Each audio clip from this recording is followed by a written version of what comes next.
So with body weight only, you're lying on the floor and feet are hip width apart. You're going to keep the knees out but bring the feet in to about half a foot away from your butt. You're not wanting to start with a big gap here between your lower back and the floor, so try to flatten it a little bit, or you can flatten it completely.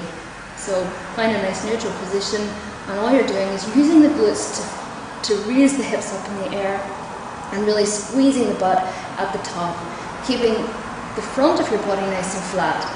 So this means that you're using your glutes, not your lower back, in order to compensate for that. So once your glutes are active, then you'll need to bring the strength up by doing more repetitions to start with. Once you can master about 3 sets of 12 of these, and when I say don't extend at the lower back, what that would look like is this at the top. It's slightly exaggerated, but your chest would be raised up.